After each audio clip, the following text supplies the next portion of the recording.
Historian Terence Vaughan Wilson and British Grenadian Derek Marshall, who recently launched the Malcolm X Family Foundation, are also on a mission to reveal untold stories about his mother, Louise Helen Norton Little, née Langdon, a passionate Marcus Garvey supporter who helped shape Malcolm's path to greatness after moving to the U.S. from Grenada. Wilson, a third-generation Grenadian cousin of the iconic African-American civil rights activist, has spent over 35 years researching his family's history. He believes both Malcolm and his mother Louise, who was born in Grenada, must be celebrated on the island and in the Caribbean. The foundation has been quietly working on ways they can pay tribute to the legacy of Malcolm and Louise and have plans to create a series of educational programs based on official documents, old family pictures, and Wilson's expertise. Wilson is also campaigning to get Louise and Malcolm's story taught in the Grenadian national curriculum so that young people can learn about the Caribbean heritage of one of the world's greatest civil rights campaigners. He is hopeful this will happen following an announcement by the country's Ministry of Education that Grenadian history will be taught in secondary schools. It was introduced in September last year. That concludes the local segment of news. Stay with us. The regional roundup is up next, which will be followed by the international news, the sports, and the weather.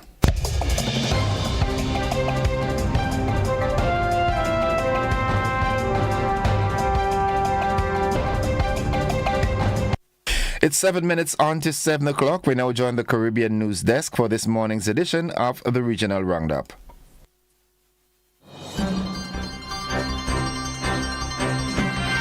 From the Caribbean News Desk, the morning edition. Good morning. I'm Kendall Morgan. And I'm Dennis Chabot with the latest from across the Caribbean. As the gang violence continues in Haiti, a flight from the U.S. to the Haitian capital yesterday was reportedly hit by what appears to be gang Haiti. A flight from the U.S. to the Haitian capital yesterday was reportedly hit by what appears to be gang-related gunfire and forced to divert to the neighboring Dominican Republic. Officials say only one minor injury was reported on the Spirit Airlines flight. Yesterday's incident occurred just hours before new Haitian Prime Minister Alex Amy was sworn in to replace the fired Gary Conille. Conille was fired over deep differences with the ruling Transitional Presidential Council. The new Prime Minister says his first step will be to restore security across Haiti. Dominica's Prime Minister Roosevelt Scarcetta says opposition attacks on the sale of citizenship are aimed at removing his Labour Party from office.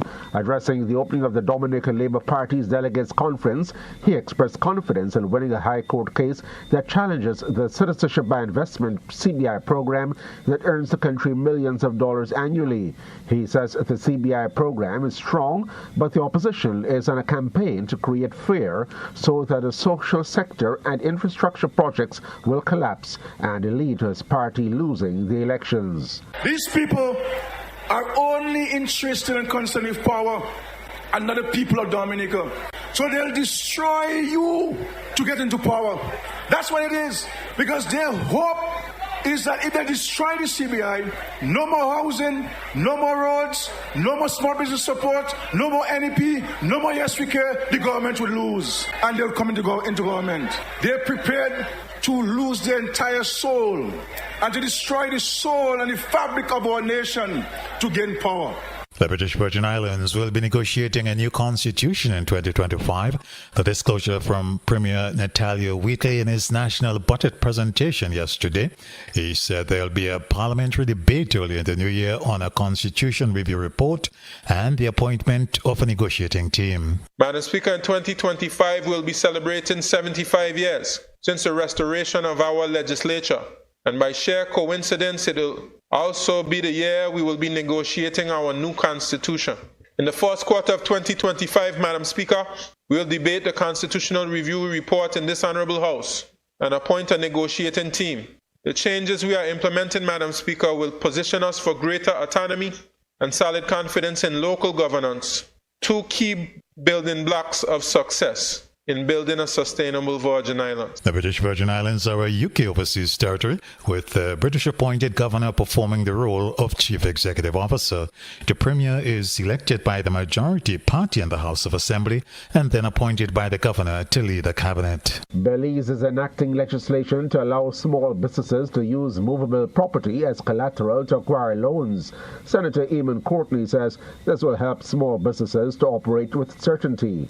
Speaking in the Senate, Mr. Courtney was upset that opposition Senator Glenfield Dennison frowned at the legislation because it was adopted from Kenya. This is designed to assist people to access credit, to stimulate the economy and to create jobs, not to allow people to come and pretend that they're grandstanding and that they have some genuine objection. How can you in 2024 stand up and say, come from Kenya, so something wrong with it? The country in Africa that perhaps has the biggest medium, small, micro enterprise system in Africa, the most internet banking in Africa. No, but if you may come from England, from the white people, we may jump and joy. Oh, great, wonderful. But you come from Africa, what kind of utter nonsense is that? As the political infighting continues in Belize's main opposition, United Democratic Party UDP, the High Court has ruled on which of the warring factions should have possession of the party's headquarters, which houses the party's secretariat, radio station, and newspaper. A group in the party, which has been trying to oust party leader Shine Barrow, took possession of the headquarters last month, but Barrow, through his attorney Emmanuel Williams, successfully reclaimed possession through the High Court. The court emphasized the fact that it is important for parties, if they wish to undertake any repossession or dispossession of property, to pursue a court order. The practical effect is that the court order takes effect immediately. Therefore, the applicants, Mr. Barrow and his colleagues, can attend to the UDP headquarters and repossess the property. This has been the morning edition from the Caribbean News Desk. You may contact us by phone or WhatsApp at +592 700 9293. Thanks for listening.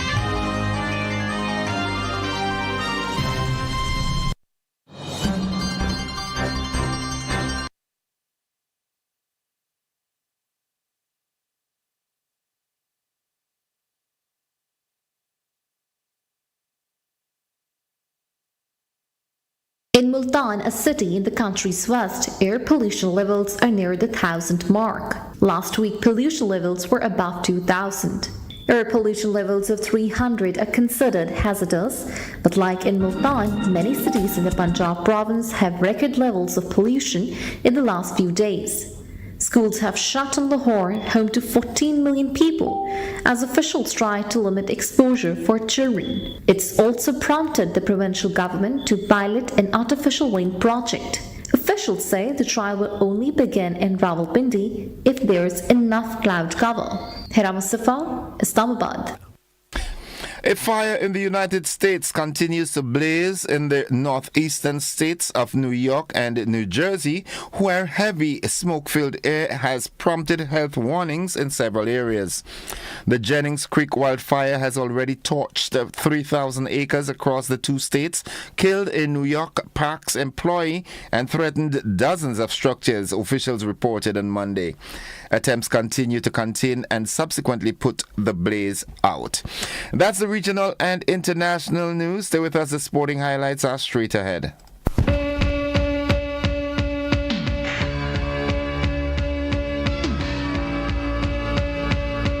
Good morning, sporting fans. Guav and Warriors finished the first weekend of the Grenada Table Tennis Association team tournament undefeated. Both teams played 2 matches in the round-robin format and won them. Prior to the start of competition, an opening ceremony was held in which players were encouraged to compete and give up their best, noting that the national championships are the pinnacle of domestic tournaments. Executive Officer of the National Sports Council, Alvin Calouden, in his remarks challenged the GTTA and the players to continue to work at improving and developing the sport and assured them of the council's support. To start the team competition, specially invited guest Mr. Larry Tang from the Chinese Embassy in Grenada served the first ball. Also attending the opening was General Secretary of the Grenada Olympic Association, Ms. Vida Bruno Victor. And finally, in sports, with 2 years to go until the Youth Olympic Games, Dhaka 2026, Senegal is initiating a wave of capacity building efforts centered around the Olympic values and the power of sport. The International Olympic Committee Olympic Values Educational Program, or OVEP, is supporting local partners such as the National Olympic Committee of Senegal in building a solid foundation for successful Youth Olympic Games and beyond. Together, Senegalese educators, communities and partners have set an ambitious goal of reaching nearly 1 million young people across the country through Olympic values education, leaving a lasting legacy for communities by fostering a safer, healthier and more inclusive environment through sport. From empowering social educators to work effectively with at-risk youth and enhancing crime prevention policies, to equipping sports officials and journalists with communication skills around the Olympic values, here's how OVEP initiatives are laying the groundwork for sustainable development. That's the sports at this time, folks. We'll have more sports for you during our luncheon edition of news. Stay with us. The weather forecast is up next, which will be followed by a recap of the headlines.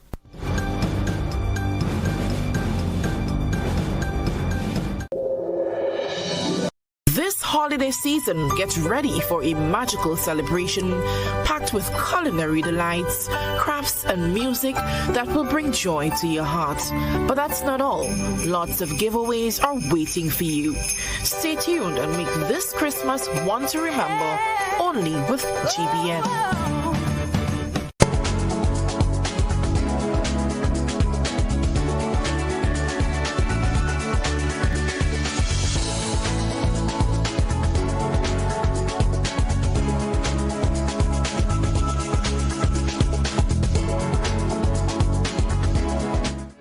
And folks, for the latest weather forecast, we join forecaster at the Met Office of the MBIA, Cassia Johnson. Good morning, Cassia. Good morning to you and good morning to the listeners. Here is the weather for today, Tuesday, 12th November 2024. Currently at the airport, conditions are cloudy with adjacent showers. Winds are from the east at 12 miles per hour. Pressure 10.8 millibars, which is below normal and rising. Present temperature 27.1 degrees Celsius, relative humidity 82%. Yesterday's maximum temperature was 30.9 degrees Celsius, minimum temperature last night 24.5 degrees Celsius. Over the past 24 hours, there was 39.2 millimeters of rainfall at the airport, which brings the total for the month to 128.3 millimeters.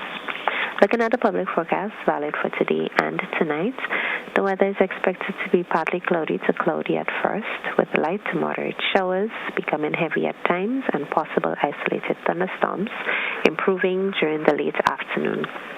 There's a low chance of flash flooding. Today's maximum temperature 31.0 degrees Celsius. Winds easterly to southeasterly at 12 to 22 miles per hour, gusting higher with showers. Seas moderate to slightly rough, waves 6 to 8 feet in northeasterly swells. A marine advisory remains in effect. Tides are currently rising and will be high at 12 p.m., low at 6:30 p.m. Sunset today, 5:38, sunrise tomorrow, 6:04.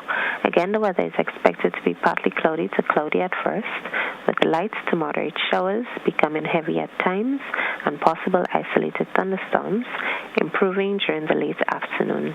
There's a low chance of flash flooding in effect and a marine advisory remains in effect. From the Met Office, I am Cassia Johnson. Thank you very much, Cassia. Have yourself a wonderful day now. Thank you, same to you. Folks, the weather forecast came to you with the kind compliments of Rennick and Thompson Company Limited.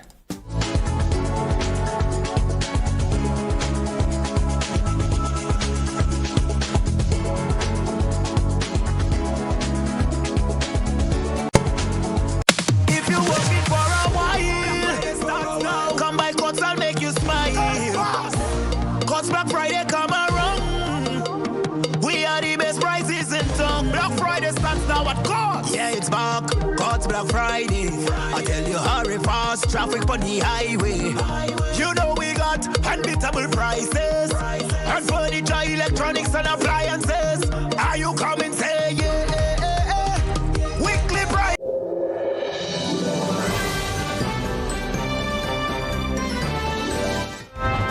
6 minutes after 7 o'clock to end the news, a recap of the headlines. Sidema Disaster Risk Management Specialist believes dissemination of weather alerts and disaster-related information need to be streamlined. Prime Minister Deacon Mitchell attends COP29. In the region, Roosevelt Scarrett unanimously retained as leader of the DLP. Internationally, Punjab to test artificial rain in Rawalpindi to combat worsening smog. And in sports, National Table Tennis Championships off to an impressive start.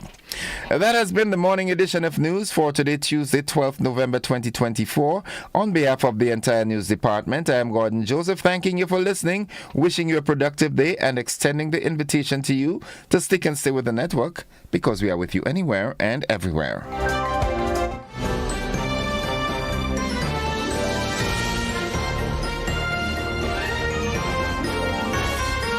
Are you looking for a reliable, affordable, and customer-friendly pharmacy? Look no further than Hills and Valley Pharmacy, the nation's leading healthcare products and services provider. We are committed to serving you at convenient locations. Find an extensive and affordable selection of prescription and over-the-counter drugs and medical supplies at Church Street, Hillsborough, Carriacou, Jubilee Street, Grenville, St. Andrew, near the bus terminal, and Halifax and Grenville Street, St. George. Our committed team is always available to offer valuable assistance for managing your health and wellness. Discover the additional benefits of our wholesale distribution on Halifax Street and our Medcare Center on Grenville Street, where we provide in-house physiotherapy, massage therapy, doctor consultations, and eye care services. Our commitment is to satisfy all your healthcare needs, including competitive prices, loyalty rewards, and special discounts for seniors. Contact us at 435-6904 and WhatsApp 535-4734. Choose Hills and Valley Pharmacy. Remember, your health is our business. Tourism is me. Tourism is you. Tourism is everybody. And tourism connects us all. Did you know that tourism generates revenue and foreign exchange earnings? Did you know it stimulates infrastructural development and facilitate cultural exchange among people?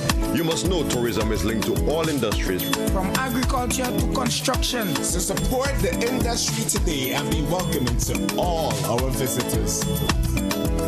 Tourism is my business. Tourism is your business. Tourism is our business. Listen one and all. Tourism connects us all. A message from the Ministry of Tourism and the Grenada Tourism Authority.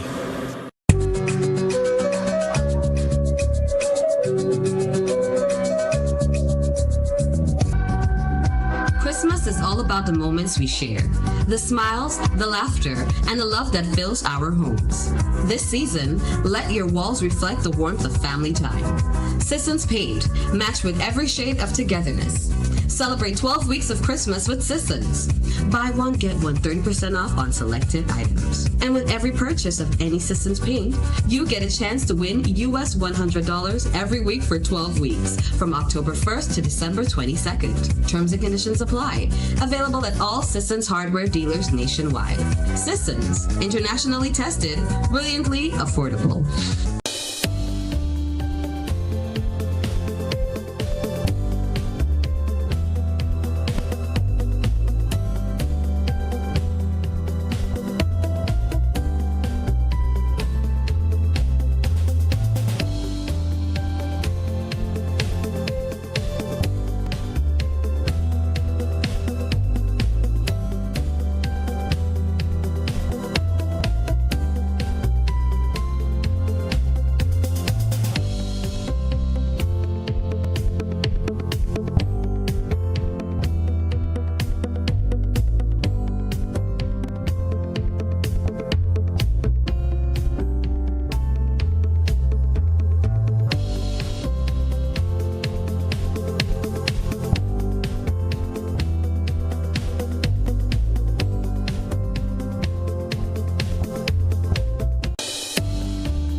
good morning. Welcome to the conversation. It's 12 minutes after 11 o'clock. Wow. Is it that I'm feeling hungry already? After 7 o'clock, 12 minutes after 7. All right, and I'm joined this morning by two goodly people. They're representing, of course, educators, and we're here to talk about an initiative from the Organization of Eastern Caribbean States, the OECS. It is called the Pearl Initiative, and it's the acronym for Program for Educational Advancement and Relevant Learning. I like this. Good morning, Dr. Mackenzie and Mr. Mitchell. Good morning. Good morning. Good morning to you, Gordon, and good morning to the listening public out there. All right, lovely. Okay, so let's hit the road running. Pearl, what is Pearl? I like the acronym. All right, the Program for Educational Advancement and Relevant Learning. Tell us about this. Okay, well, the Ministries of Education in the Eastern Caribbean, they're implementing this project that allows them to implement the OECS education sector strategy. Okay. So it's an opportunity for us to deal with the 5 of the 7 strategic imperatives of the OECS education sector strategy. Okay. It started July 1st, 2021, and was expected to run for 4 years. So this should have been the last year. But we've gotten, well, yes, but there's some other reasons why we sought an extension. And part of it has to do with the implementation of the new curriculum as well. Yes, so we got an extension for 1 more year. So it will conclude in 2026. It's funded by the Global Partnership for Education. So you may have heard about the GPE. Yes. Yes. They work with approximately 90 partner countries, and we became members of the partnership in 2016. The project itself is valued at $10 million and primarily funds the work in the 4 Windward Islands.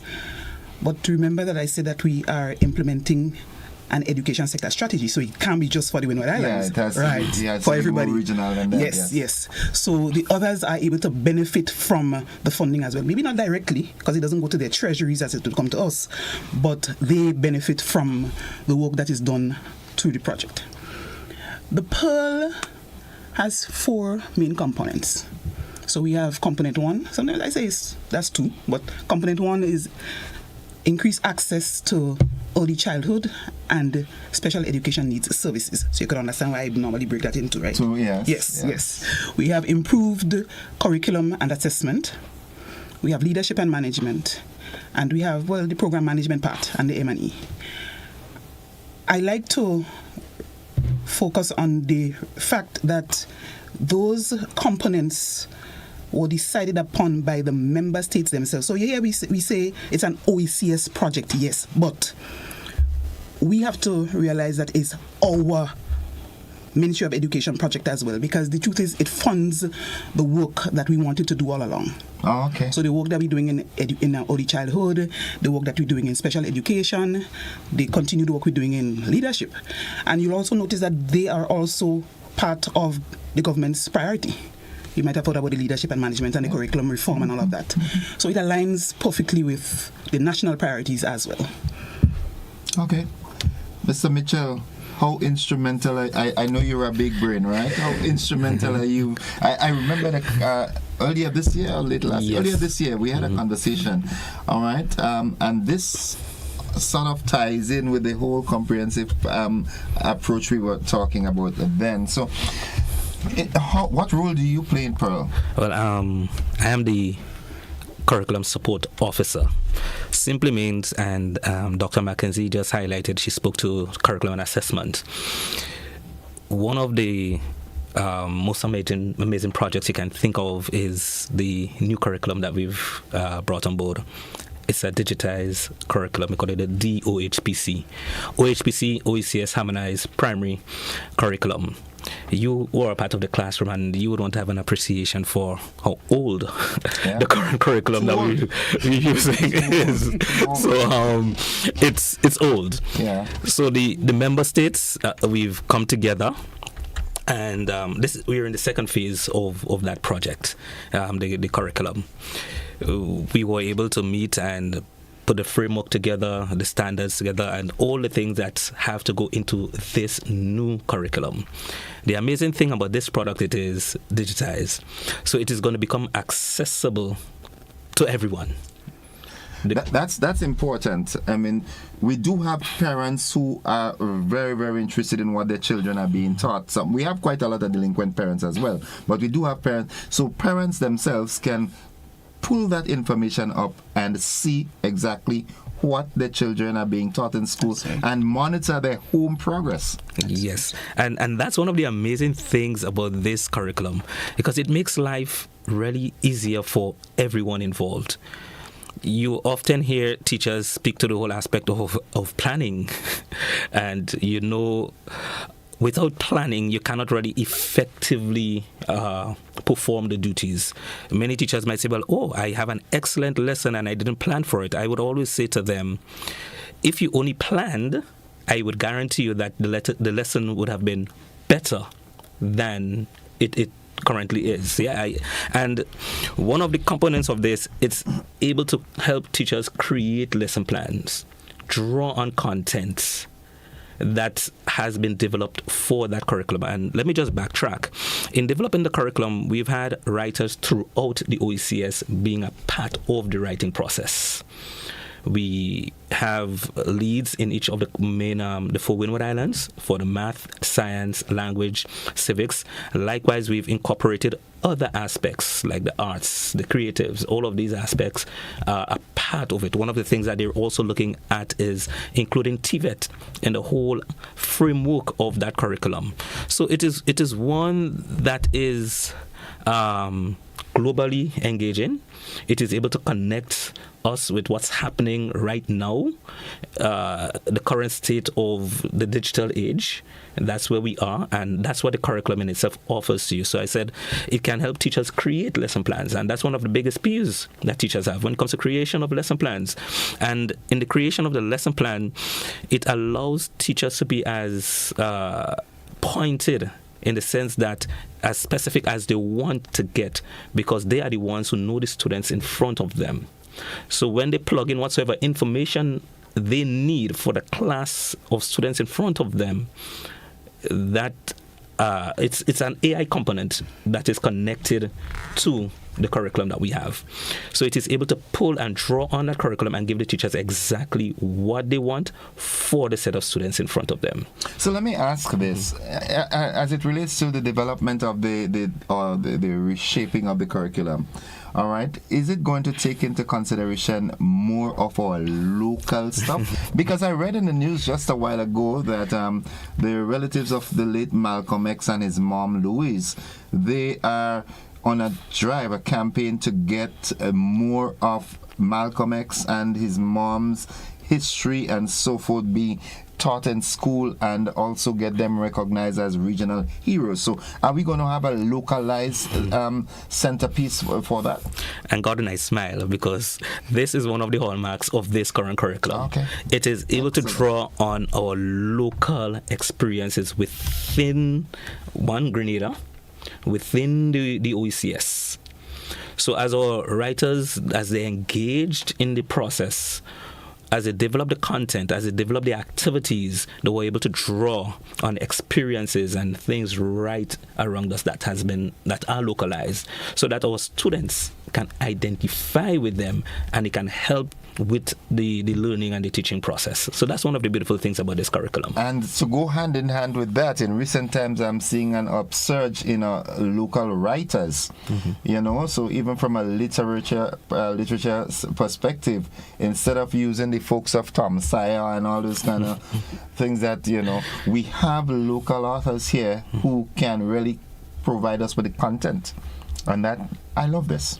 Yeah, I tell you what, and it's important to really include the local aspects of it, because too many times our children are alienated from what's really happening in the classroom with the kind of abstract teaching that we do, the abstract content, in the sense that we may pull on Europe, and it's not that they're not supposed to know, but they cannot identify with it. Whereas we have so many things right around us, right in our environment. As I often say to teachers, when it comes to especially the teaching of math and science, it is right around us. It is right in the environment. So this curriculum, in a sense, it pulls, as I said, on the things that are right there, that are localized. So with the development of this new curriculum, right, has any emphasis or thought been given to the training of our teachers in delivering on? You're smiling, you're wondering how I'm doing like that because it's all in my head. You see, I have absolutely nothing in front of me. I'm in the system. So, because why I ask that, I had a few guests in the past and people expressed, even through the audience, that one of the reasons why we are doing not as well as we should as a nation and as a region, especially in mathematics, is because our teachers, whereas I might not support it 100%, but our teachers need to be taught to teach math differently. We tend to teach math abstractly, but if we are able to incorporate things in our environs into a math lesson, it makes it more. Makes it come alive. Yeah. Mr. Sinclair, he was a genius. He had a way. I remembered him teaching me maths in NISTEP. All right? He was a math tutor in NISTEP when I just started teaching. And he had a way of bringing it to reality, even with algebra. And I was like, well, how are we getting X and Y to become a mango and an apple? And an apple, you understand? So the question is, will there be a training component for teachers? Let me answer it this way. To get where we are right now, we've first of all had a number of stakeholder engagement. There were a number of target groups, even in the first phase of it, where we looked into what should really make up this curriculum. So we pulled on the union, the conference of churches, the parent organizations, students, and we had quite a wide range of stakeholder engagement.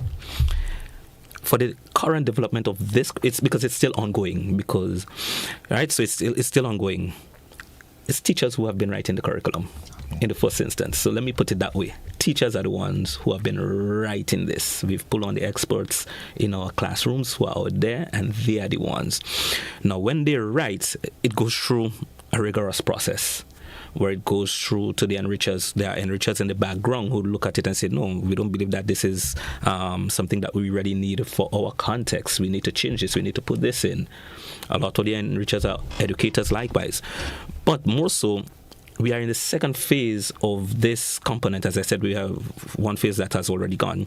And we're in the second phase, and it's in the micro-pilot stage, where we have 12 schools who are interacting right now with that digitized curriculum. So the main reason behind that phase right now, the micro-piloting, they are going to go into that curriculum, they are going to use it, they're going to take any aspect of it that they want to use at any given time, and as they use it, they're going to provide feedback. What's working, what's not working, what needs to be improved on. The students themselves also get an opportunity to give feedback on that whole process. So we are taking everyone into account when we are looking at this curriculum. So from this micro-pilot stage, then we're going to move into a full pilot stage with all of our government schools, all of our public schools. They're going to be a part of that process. And again, we're going to get more feedback coming from them before we do that full-blown implementation of the curriculum. Okay. Now, Doc, I want to bring you in on the conversation now. I like to generalize things and see how they fit, just like I've been asking to get math teachers to make it more real. In the real world, we're talking regional integration and so forth, right? And the movement, free movement across the region. Now, when developing this new curriculum, it's an OECS project. Are you in contact with your regional counterparts to ensure that what we are doing here is similarly being done in the region, so that when we have cross movements of our students that we have today, who will be the employees and leaders of tomorrow, they have even if a person, an individual, for example, in St. Lucia, they might recognize John Compton, whereas in Grenada, they recognize Eric Gary. But the concept of the curriculum would be on par, so that there wouldn't be this big gap. Let me answer. I'll answer this way. We have some standards that are undergirding the curriculum. So across the region, we know exactly what needs to be taught. We know, okay, a student needs to know this. Okay? So we do have the standards, and the standards are used in the development of the learning outcomes and the activities and the curriculum in general. So irregardless of where a child goes, he or she will be able to access the curriculum. Yes, specific to the territory that they're in, but something that can be used across the board. So they're not going to lose when they move from one state to the other. Okay, that's interesting. And there's always the conversations that take place regionally. When we do this work, so for instance, once per month, we have all the curriculum leads, writers, and other poll officials meeting to talk about the progress on this. So it's not something that's happening in a vacuum, and nobody pulls it together to make sure that we are working together on this. Even as they write the various components, they don't just write in country groups. So for instance, we've had Grenada working with Antigua, and we have Dominica working with another territory. So we have the opportunity to share, to learn from each other, and to bring this together so that it benefits all of the OECS. Let me ask this, although I know the answer myself, right? What is the main intent behind the Pearl? Well, the main intent really is to ensure that we increase students' access to quality education, but more importantly, give them the opportunity to improve their learning outcomes. What I am seeing, in addition to what you said, is that a stronger region. Oh, definitely. A stronger region, a region which is more compact in the knowledge of regional stuff. I mean, not omitting, of course, we need to get out on the international scene as well. We want to know what Trump and them are doing. But in terms of going forward, a student from the OECS region should be compact with knowledge of the region. And from the foundational level, because we're also working with the early childhood centers as well. So we're building that foundation, so when they transition out of basic education, because the project focuses on basic education, into secondary, then they'll be able to carry the gains of the foundation we've built in early childhood and in the primary over to the secondary level. Better late than never, but it took a while, but it's finally here. I'm happy. I want to add one other bit though.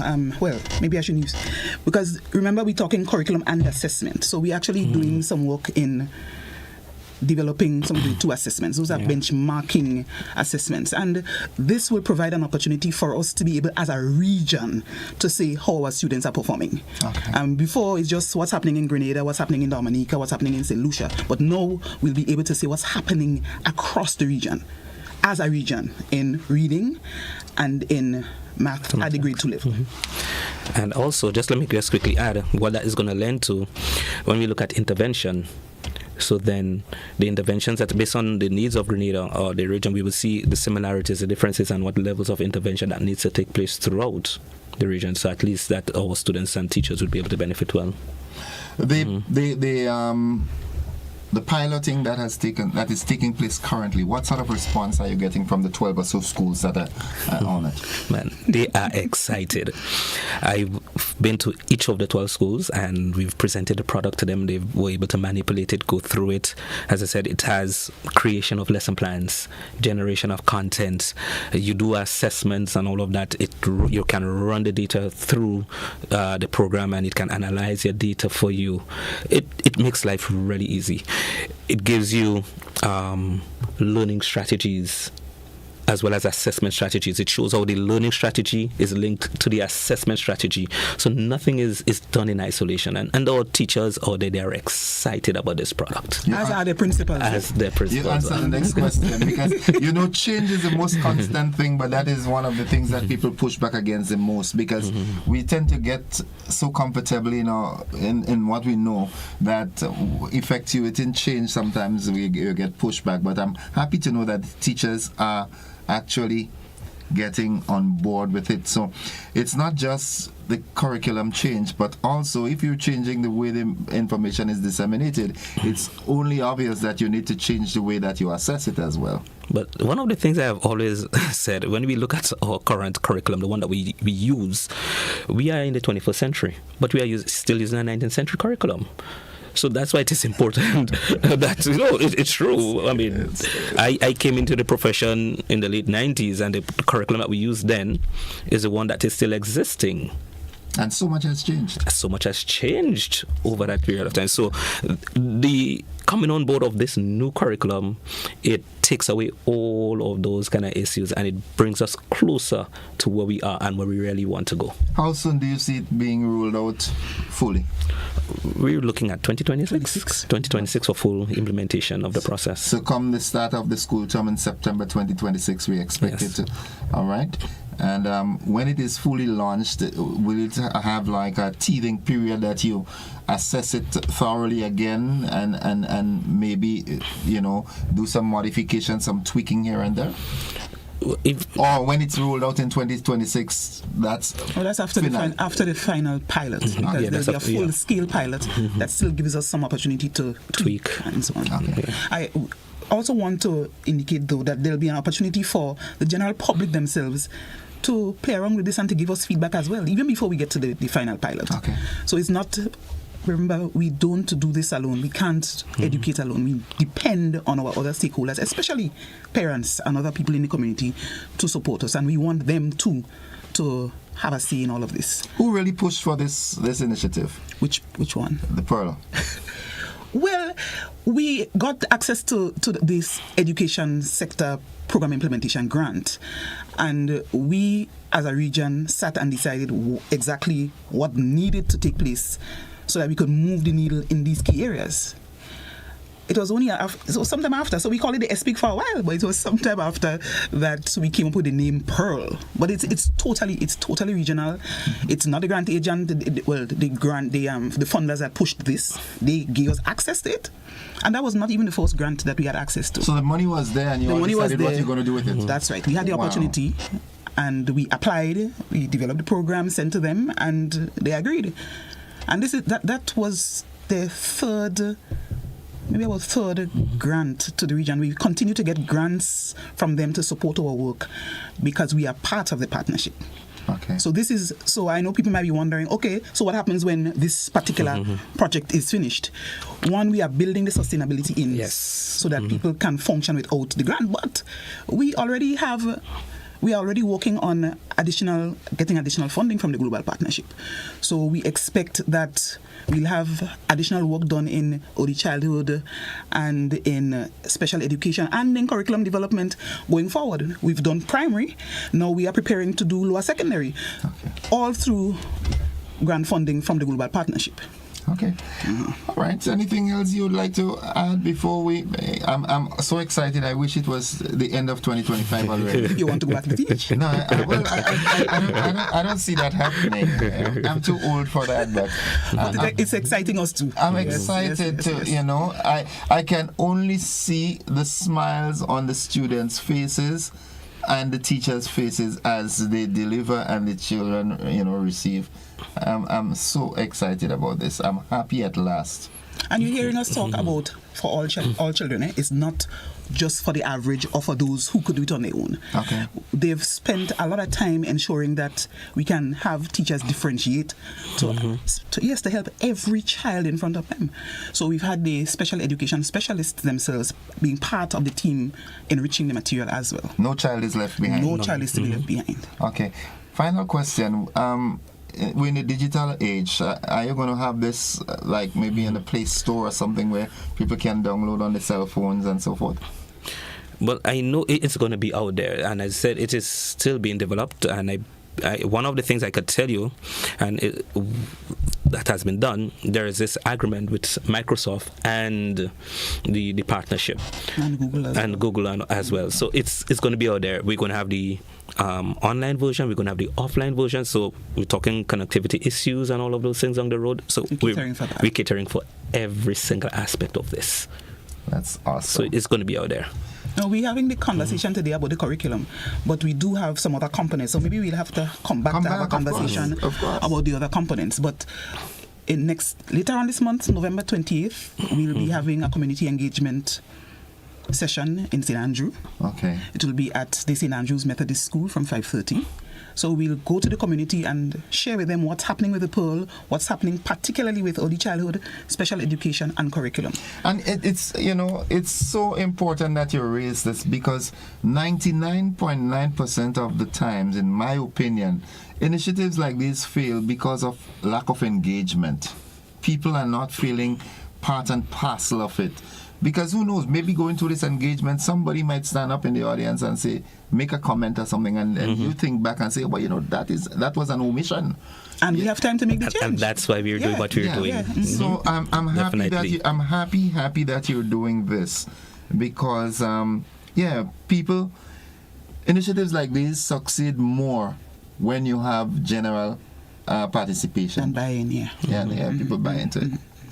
Thank you, gentlemen and lady and gentlemen. Thanks for having us. Dr. Mackenzie and Mr. Mitchell. Always a pleasure. Folks, we take a break. We'll be back after these messages with more conversation. Don't you go anywhere.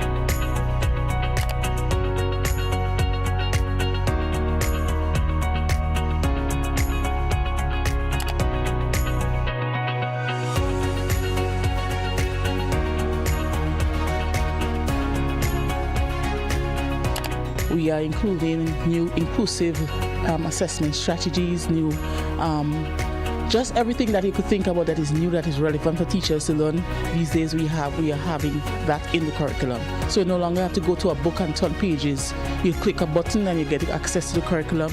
Not just for teachers anymore, children get access, parents, everybody involved in this education thing becomes easier for them. So we cater for everybody as we digitize this curriculum. So you get, for example, an inclusive assessment strategy that was not there before. Things that teachers can go to help each child at any level, to cater for each child. They can access that child's learning, so you'd find that there.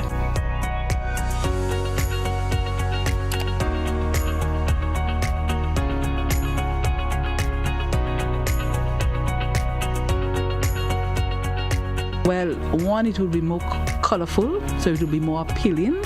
There will be more inclusive strategies and interactive. It will cater for all different learning styles. When you say inclusive strategies, give me an example. Well, the strategies, if you've been in a classroom I guess we all were in classroom, and I know it was a lot of talk and chalk, right? So now you would get them to go out and do performance-based stuff. So they would do projects, they would go and make stuff, they would write in their journal. Even though it's mathematics, they could write in their journal. And it is culturally oriented, so there are things that in the environment they could identify with. If you have a child that cannot read well, they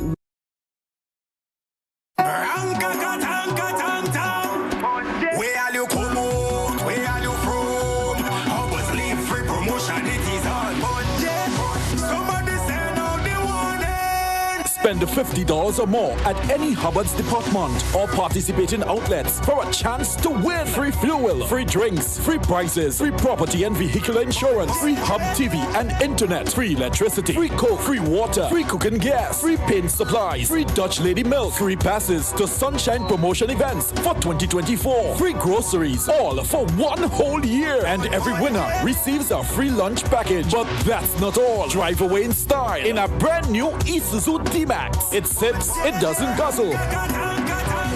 So fill out your entries and place them into the marked entry boxes. This promotion is brought to you in part by Dutch Lady, Danny, Promo, Supreme Bleach, Creative Chef, Grenlac, Floor, Salt Petroleum, Grenadian General Insurance Company Limited, Coca-Cola, Sunshine Promotion, Caribberies, Coop Bag, Sesame Spain, and Food Fear. Promotion runs from April 2nd to December 24. Terms and conditions apply.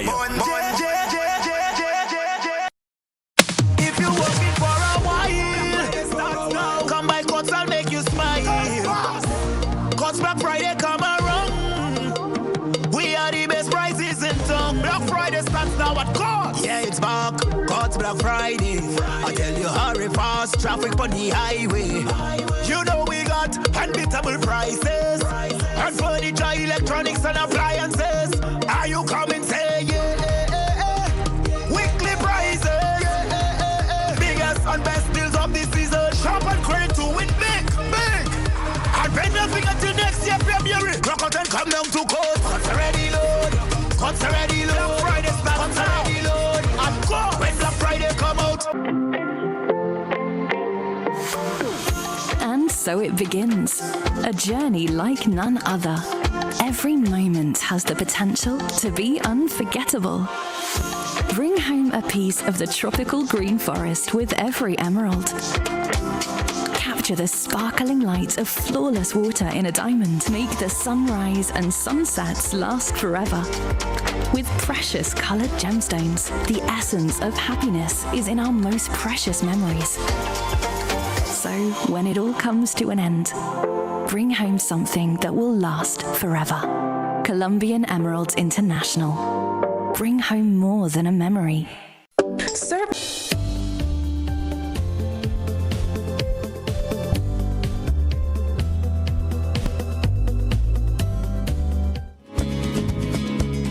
All right, welcome back to the conversation, and those of you who are just joining us via the live platforms, thank you for being with us this morning. All right, this morning I want us to start another conversation, and it's timely. Very, very timely, and I really want your input on this. The Christmas season is fast approaching, and we are anticipating a really, really serious problem as it relates to traffic congestion, especially in the towns, St. George's, Grenville, and so forth.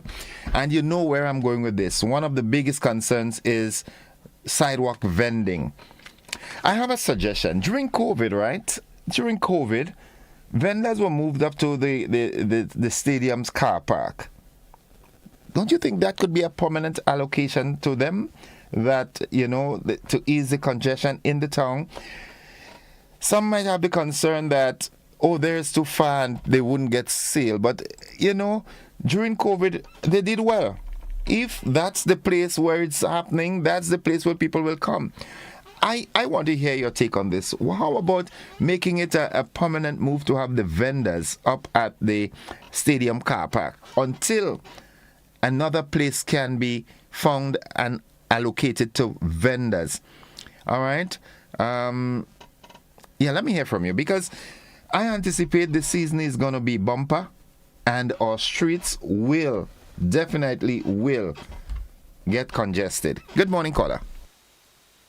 Yeah, good morning. Welcome to the program. Thank you. Glad to be the first to call. That's nice. This is something that we've been discussing for years now. Right? We'll check how long COVID was. I used to do little vending there in the stadium car park, selling stuff I bought from the UK. I didn't need, so right. I used to go there and do my little vending. That was one of the biggest plus that happened to keeping the congestion with vendors around the town itself. I made some suggestions I even said government is charging people taxes for their land that they cannot use. If you check from Happy Hill, come all the way down, apart from Morris, which is gravel alike, the whole of Grand Mall is boulders, big stone. You mean, I said it many times, and I think that would be one of the best decisions that could be made if any of the governments decide to take the initiative to do it. From the fish market, you leave enough room for the guys who going in and out with the fishing boats, and you reclaim up with 20, 30, 40 feet, and all the way up to the Green Bridge. And then you could cross over from the Green Bridge and do a cross in front of the stadium. They is pretty shallow. I used to go diving around that area. You do that when you have events in the stadium. That is going to be a car park instead of people parking on the side of the road. You understand? You have emergency vehicles going up and down, whatever. And then you take it, let's say, from the Green Bridge, come down. The vendors, they could put in all different facilities there for the vendors, for the people who wants to be permanently or regular, and charge a small fee. All right. You know, instead of, I mean, I will never condemn vendors, but yes, some of them, what are they going to do? Where are you going to put them? So if they take the initiative, I believe at the end of the day, whether it take a year, 2 years, or whatever, today, they ain't paying 1 penny for the stone, because a lot of people will prefer to get the boulders off the land so they could use it to plant crops. Okay. You understand? Yeah. And this is a suggestion I made, and I believe, other than that, I don't know how the problem is going to solve. Okay. At the moment, the stadium car park, yes, that could be used when it's not there are no events in the stadium. They move everybody from the stadium into town, and that created a problem. Right. A lot of vendors you see on the sidewalk, a lot of them I pass around and say a lot of them used to be in the stadium car park. Oh, let me ask you this, caller. Someone is suggesting, why not come together and clean up the market and get rid of structures that are not needed? That's a good statement you make. I talked about that a few years ago. That market square, if we look at what they used to do, black people in the slavery days, there was a lynching area where you sell the slaves to go and work on plantation. You want to upkeep that and maintain that? That area, they could be put into a 4- or 5-story building. You have for parking, you have for vending, you have for stores, you have for everything. Why be trying to protect something that the white man has done our ancestors injustice for? And say, no, it's history. What history? History to know that my ancestors were beaten to death in that place. Yeah, okay. That there was sell all over Grenada as slaves to go and work plantation free of cost. That should be get rid of years ago. Okay. And do a 5-story development. If you're looking towards the future, you have generations to come. A 4- or 5-story building, they could go in there easy, and you have enough adequate space to accommodate everybody. That's the next suggestion I made. Okay. But at the moment, nothing has been done. So I think that you'll let some of them go back and at the initiative. When there is no event in the stadium car park, let people go back there and do the little vending. Get rid of some of the vendors on the sidewalk itself. And then in the process, you build a place, whether it's by the fish market go up or whether, Okay. Anyhow. Thank you, caller. Have a good one. Have a good one. All right, 435-2041. Someone says that the laws are there and the police need to enforce the laws. All right. Exactly. Some of us Grenadians have no respect for the laws of Grenada. All we think about is ourselves. They will never get a dime of my money on that sidewalk. Good morning, caller. Hi, good morning, Innocent. Hi, welcome to the program. Just a quick one, right? I want to endorse the idea of the guy doing a project from the fish market to the Cherry Hill area.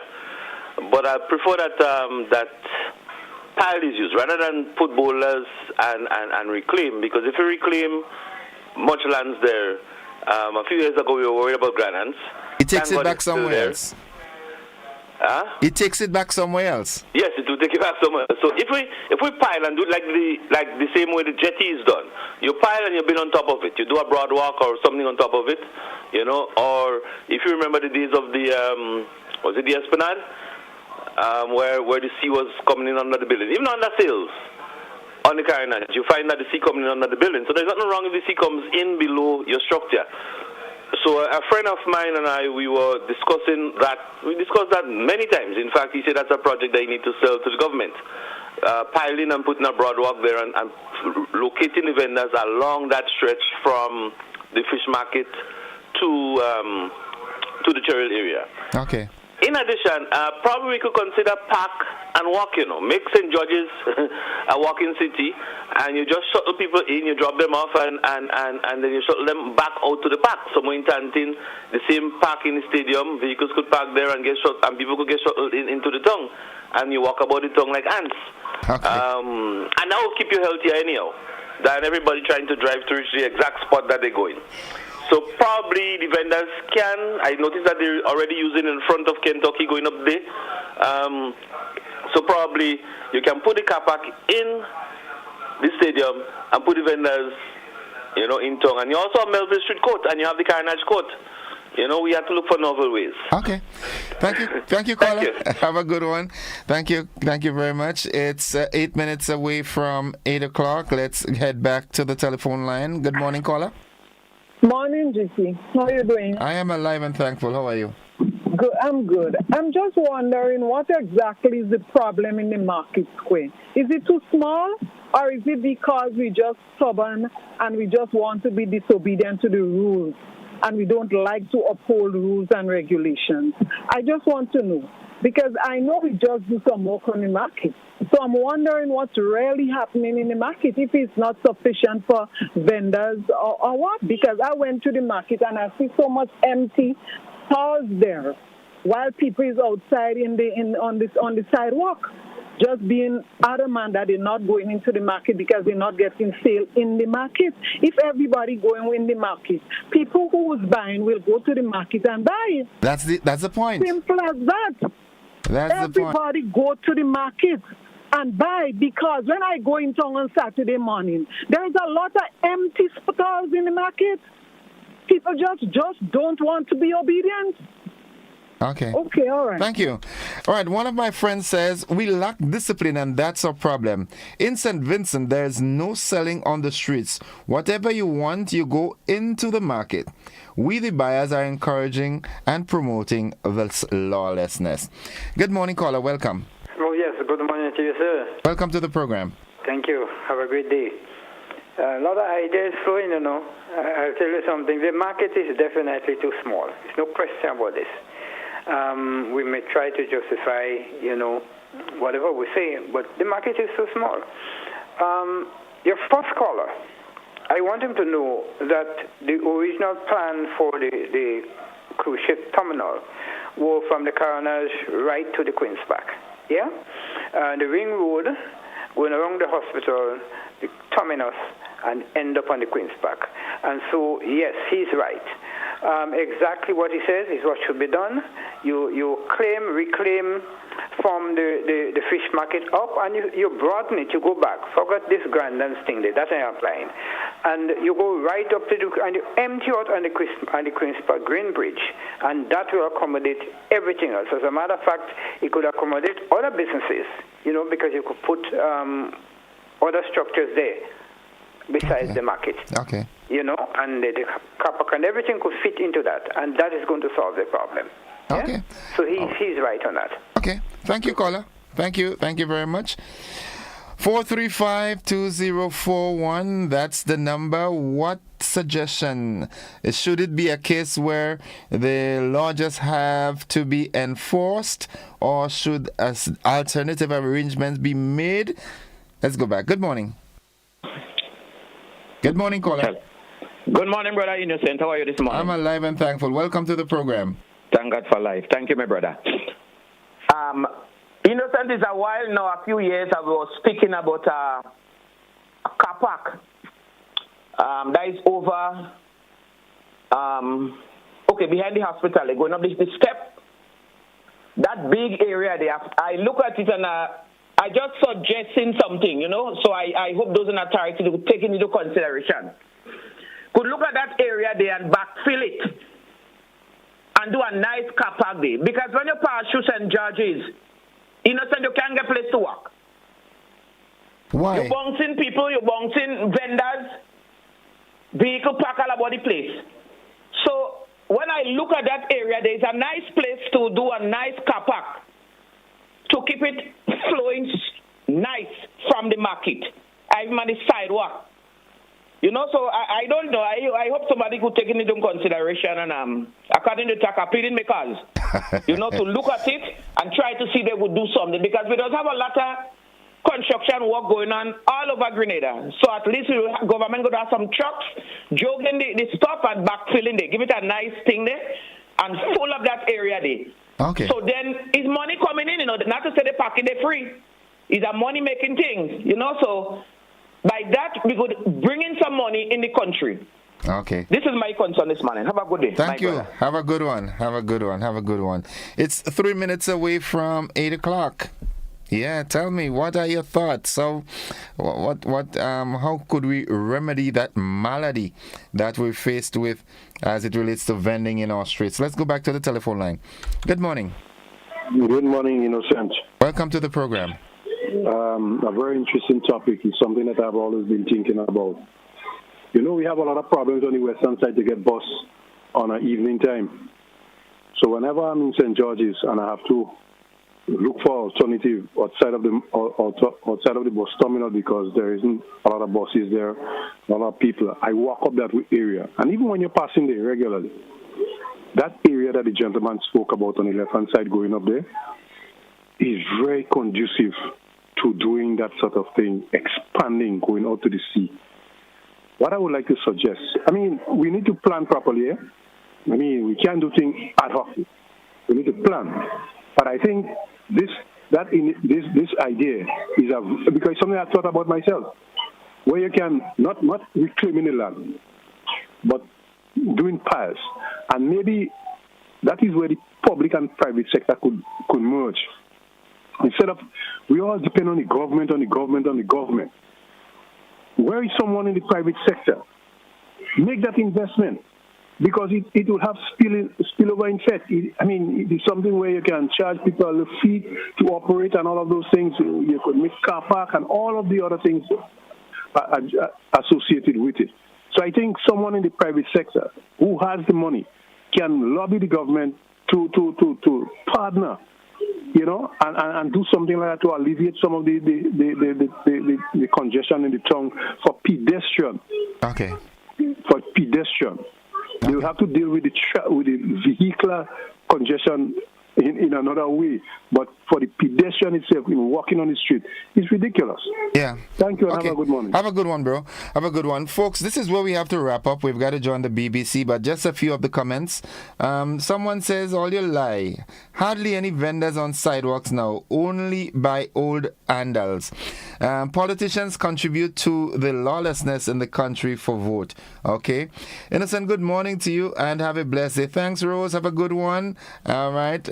So if the market is too small, give alternative days for people to get a chance to sell on different days.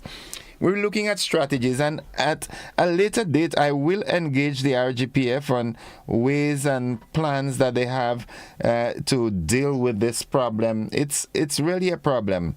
All right, it's not a matter of bashing anybody or anything like that. But if you're driving through or walking through the streets of St. George's, you can see it. It's real. It's ever present. So, officers, I know you have your work cut out for you. Good morning to each and every one of you, but you got to do what you got to do. As someone said, the laws are there, enforce the laws. My question is, why all these issues are arriving now in the open and people are now having so much to say?